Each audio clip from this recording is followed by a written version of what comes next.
All right, hey folks, Jason Baus with Outdoor Product Review. I'm out here, Brian, I met him up here elk hunting this year, and we were talking about a lot of things archery related, like all bow hunters do, and we always like to, chit chat and whatnot. But we were talking about broadheads, and he was shooting a very popular expandable broadhead that you could buy, pretty much anywhere, Walmart and stuff. And he was talking about one of the issues he had is he's lost some animals with an expanding broadhead. So I pulled out one of the Veteran Broadheads for him, and I said, hey, listen, I want you to shoot this broadhead, and I want your thoughts. But first off, I'm going to put it on Brian here. He's going to tell you a little bit about himself. Like I said, we just met up here in Colorado elk hunting, and I want him to sort of give his initial thoughts on what he thinks of this Veteran Broadhead. So, all right. Hey, hello. I think I've been bow hunting my whole life, and one of the biggest concerns I always have is flight of arrow. And it's always seems to be sometimes difficult to get the arrow to go the same as the field tips, and through the years I've tried just about every broadhead in the market.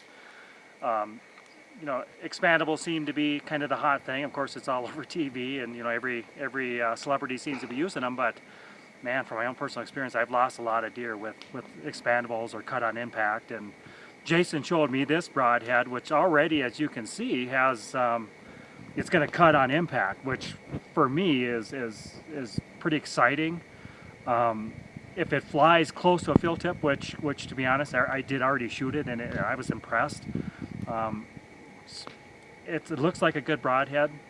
It actually pops out, and if you're feeling brave, this ring comes back and it pops out and actually cuts a little bit bigger on big. But for the most part, it's over 2 inches of cutting. Yeah, I mean, it's over 2 inches right now, just out of the box. So when you hit something, and if it flies like a broadhead, you're gonna have blood trail, and you're gonna kill that animal. Yep. Because I think I've had animals where I know the arrow went in, and it probably plugged that hole, and you don't really have any blood coming out. And if you don't really have a trail that you can follow, especially on some of these bigger animals, out elk hunting, you're gonna lose them. And even in Minnesota, where we shoot whitetails all the time, I've lost animals with expanding broadheads. So I'm excited to try this. Unfortunately, no luck on an elk yet, and I am going to shoot this. It's in my quiver. I've never hunted with them before, but I'm sold on the broadhead, and Minnesota season starts next weekend. When I get back there, I'm going to be using these broadheads, so I'm pretty excited about it. All right, well, let's show the folks how we're shooting.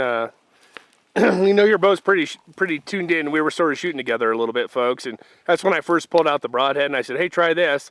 He shot it, and his eyes lit up like Christmas. He's like, wow. So I got this target down here. We're at 20 yards.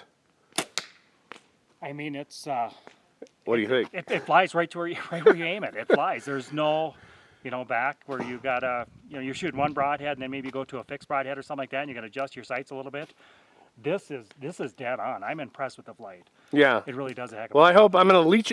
The nice thing is, there's been guys they've killed upwards of 15 animals with the same broadhead. Yeah. So I'm going to let you keep this broadhead, courtesy of Matt and Cindy down in Texas, and maybe we'll get you some more. Yeah.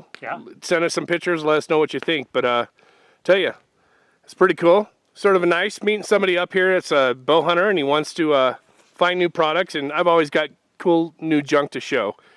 So, I'm going to use it. I'm going to use it this year. I'm convinced with that broadhead that I'm going to kill deer, because I've over the year, I think over the years everybody loses animals, and that's nothing worse than hitting an elk or hitting a whitetail, and then you hit it, that animal's going to die, and you can't find it. It just makes you sick. And I think with this broadhead cut on impact, it's going to expand even more out on impact, and it's going to do some damage to the point where we're going to be able to find and recover that animal and make it humane. Well, exactly. That's the key point, is that we're making it to where we owe it to that animal, that we're actually out here, spending hundreds of dollars to chase around the mountains to put a good shot. So I'll tell you.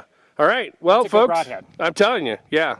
So for Brian, I'm Jason with Outdoor Product Review. We'll see you guys later.